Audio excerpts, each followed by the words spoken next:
right, uh, let's get on with the news of the day.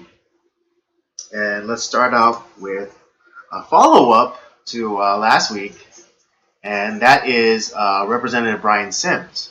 For those of you unaware, Brian Sims is a state representative within Pennsylvania, specifically one of the districts in Philadelphia. And a couple of weeks ago, he live streamed an interaction that he had with a few pro-life proponents. One, I think, one being the most famous was him, confronting this elderly woman who was praying and trying to trying to grab girls and give them pamphlets to crisis pregnancy centers, alternatives. And Brian Sims gets in this old woman's face and proceeds to shame her. It's like, oh, how dare you try to shame these women for just exercising their constitutional rights. And just he goes on with it for about 8 minutes, and it's hilarious because the irony is, because he's so tone deaf, he doesn't see the irony of the situation. He is shaming a woman, an elderly woman, exercising her constitutional right, and accusing her of shaming people for supposedly exercising their constitutional rights. Because there is a gray area in terms of, is abortion constitutional? And I'm someone who doesn't think that abortion falls under a protected right. But the Supreme Court ruled that that it was, or that the Constitution does cover it. The constitutional protections do protect it. So for now, I will abide. But here's a woman who's exercising her first speech and her First Amendment rights, which are not only freedom of speech, but peaceable assembly, right to religious expression. The First Amendment covers a lot of different, a bunch of different things. It's not just freedom of speech. I think it's just colloquially understood to be that amendment, but it's also freedom of association, freedom of press, freedom of petition to rectify or remedy wrongs committed against an individual. If you ever had people come up to you and ask to sign a petition, that's covered under the First Amendment.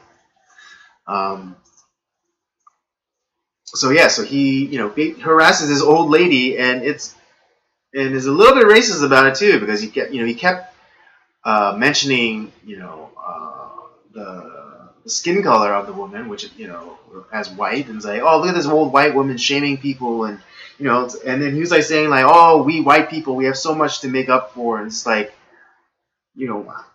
why are you carrying so much guilt? Why, you who have never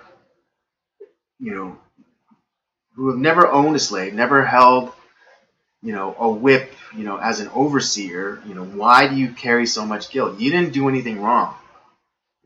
So why are you carrying the baggage of slavery, or the supposed crimes of white people? Why are you carrying all that on your shoulder, bro? It's you don't need to, because you had nothing to do with it. It's kind of like with the Japanese, the Japanese that bombed Pearl Harbor. It's the Japanese cats that are alive now, they had nothing to do with that. They weren't the ones in the planes, in the Zeros, dropping bombs and shooting at defenseless sailors and what have you. So it's no no sweat off, no sweat off my back. I mean, similarly, with like the whole, uh, Korean occupation, the Korean occupation by the Japanese, when their use of comfort women. Um, yeah, no Japanese man, alive today was responsible for that. So I shouldn't hold them responsible. Although there are some really hardcore Korean people who will not let go of their resentment or hatred of the Japanese to the point that they won't even buy Japanese-made products or like cars, electronics, what have you. Um, so yeah, and then also Brian Sims. There's another. Again, he live. It's the most ridiculous thing. He live streamed these things. He basically is incriminating himself.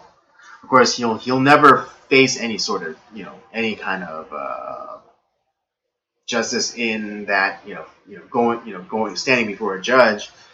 Um, but yeah, there was a group of three teenagers. I think they're like ranging from 13 to 15, and he offered $100 for those girls' personal information, like their address, where they went to school or whatever.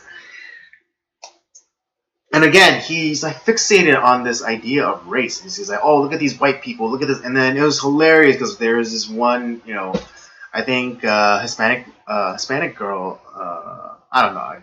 I really couldn't tell, but she was basically saying, "How am I white?" And she was, clearly not white, as an Anglo, and so it was kind of absurd, and and um, and so again, he literally called for the doxing of these children, and and yet he still has his Twitter account. Jack Dorsey calling out on you. Um, but for the follow up, that was I understand that was a lot of setup for the follow up. But anyway, the follow up to this is that he has received some backlash from this. I think from both sides, maybe a little bit more from the pro life side. Um, at first, he just kind of doubled down, and it's like, oh, you racist bigots, you misogynists, you know, everything on the script. And then at a certain point, Abby Johnson, this pro life activist, the movie Unplanned, which was based on the book written by Abby Johnson, or like it's like her memoirs. Um, she gets in the fray and it's like, hey, Brian, I'm gonna be at that Planned Parenthood, and we're gonna hold a rally. And if you want to come and have a conversation, I'll be waiting. And so yeah, and then I hear that the rally was a tremendous success, a huge turnout. A lot of pro life people. From the average. Uh, from like your average street demonstrator to big name pundits like Abby Johnson and Matt Walsh of Daily Wire. And interestingly enough, I think I think they had like 13 speakers, and out of the 13 speakers, there was only one man to speak, and that was Matt Walsh. And so, the left is constantly saying like how the people on the right are misogynist, and they're trying to put women down, and they're kind of control their bodies. Like, well, we just had a rally, where not like 98% of the speakers were women.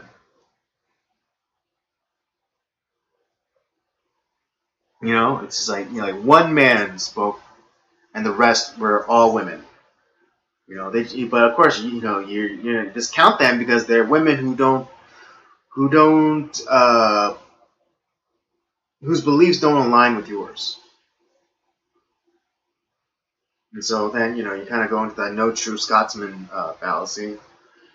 Um, but anyways, again, Brian Sims didn't show up, and then he puts out this really lackluster apology, and it wasn't even an apology to the old woman he was harassing or the young girls that um, he was legitimately calling harm to be done onto them because he's again asking for personal information. He made an apology video to Planned Parenthood and saying like, oh, I know you have a non-engagement policy, and I'm sorry, for violating that. I was just being a concerned neighbor, and and I know I can do better. You deserve better. Blah blah blah blah blah. And I was just like, it's like motherfucker, you were harassing an old defenseless woman, and you were calling for the doxing of children. You weren't being a neighbor, or at least you weren't being a neighbor to everyone.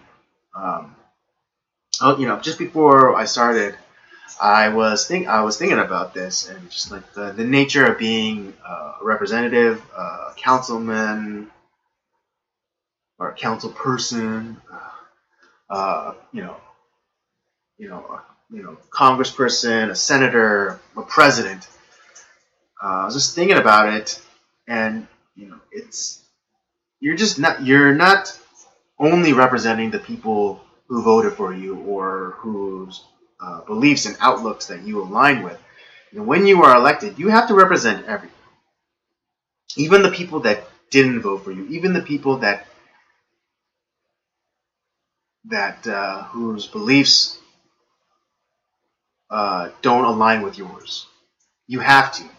You have to have some. You have to provide some sort of compromise. It's like, hey, I know I'm not the person that you wanted, but let me show you that I can, also. Oh, sorry. That I can also be a representative for you. And I think you know, we very much have lost that quality of ourselves, where we can just, where we can disagree, but we understand that we are both, trying to get to the same place. Um, so I think, for politicians, uh, I think you have to, you really have to realize that you're not just representing the people that voted for you or your beliefs align. You have to represent everybody, and that's everyone in your district. Whether they have an R, register as an R or a D or whatever. You have to represent them. You have to, you have to, because it's not like you only, then you start representing only pockets of people. That isn't what that's not what the job entails. You have to represent everyone within that district. You have to represent everyone from that state. You have to represent everyone in that country.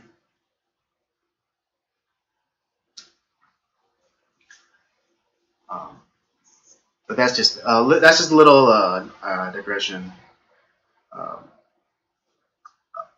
about that. But back to Brian Sims. Yeah, so he made that non-apology video, and then he immediately turned his Twitter account to private.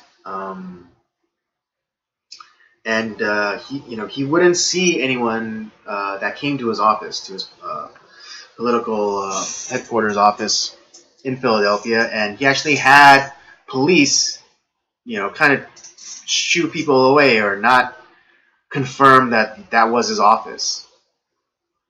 And so,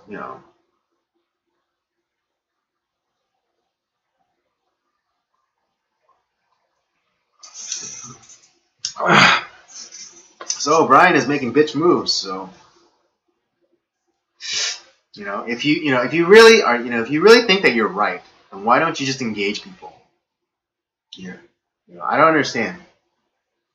If you think you're right, or if you know you are right, or correct, then why not just engage and break down their arguments? Break down their arguments. Why is abortion good? Why is it abortion beneficial? How does abortion ensure a woman's autonomy? These are just questions that I might ask them. Um, uh, what is the societal benefit of abortion? Why not? Why do you only advocate for abortion and not? Uh, Here's another little thought that I had. When people say they have like this binary of either pro-choice or pro-life. I don't think the pro-life is an accurate enough label. I think pro-life is more pro-choices than the pro-choice side, because pro-choice is only advocating for one choice, and that's abortion. Whereas I think pro-lifers advocate, for more choices. One being abstinence, the other contraception, condoms, birth control, what have you, parenthood, and adoption. It's just I think pro-choices individuals just don't want to complete the hand. They don't want to complete that hand, and that's all they're asking. And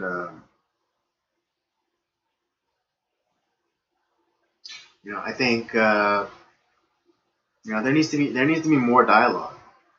There needs to be there needs and I think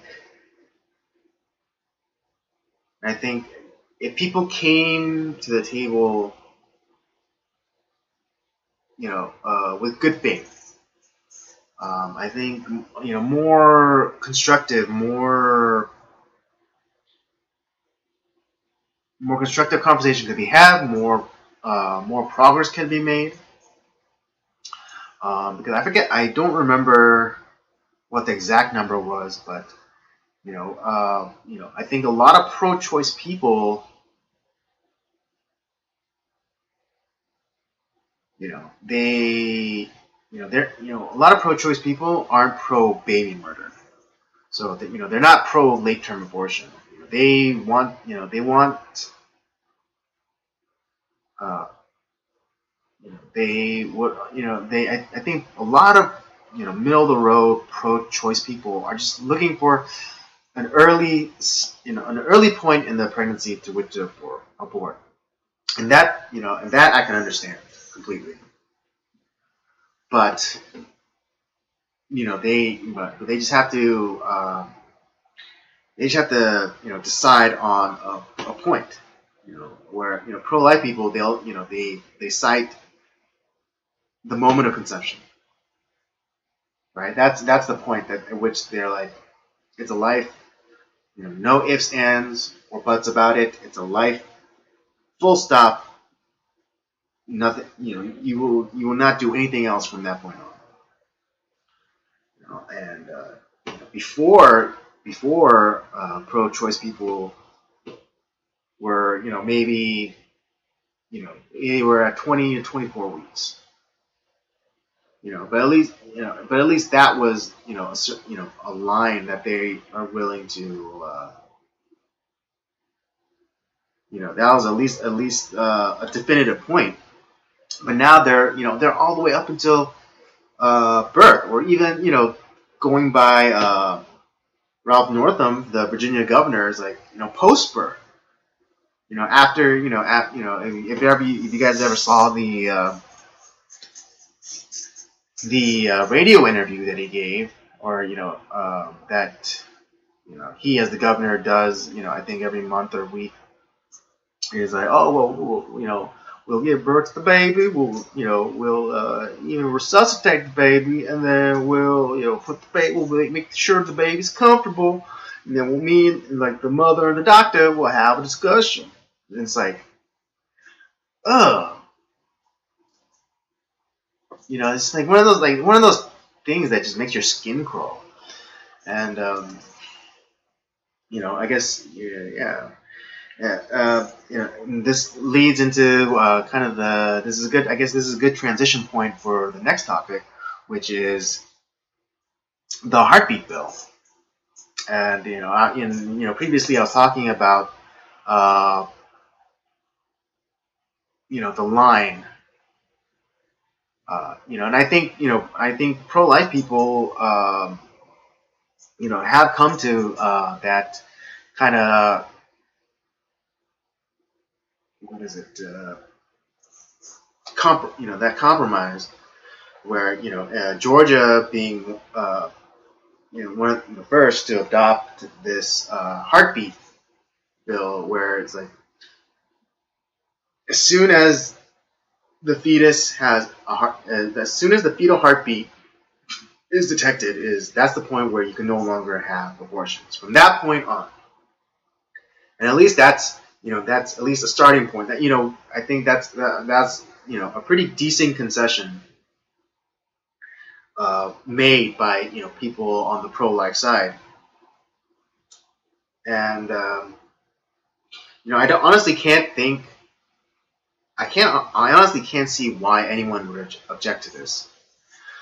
Um, the constant refrain from people on the pro-choice side is, oh, it's just a clump of cells. It's a clump of cells. It's a clump of cells. It's a clump of cells.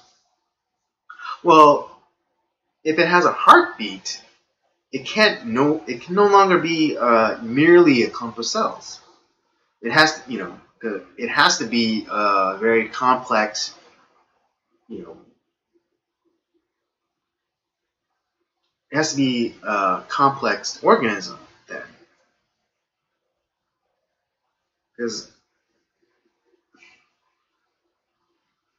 isn't that if you watch any like medical procedural type of show, it always has that one scene where the person in surgery or in the ER or what have you is their heart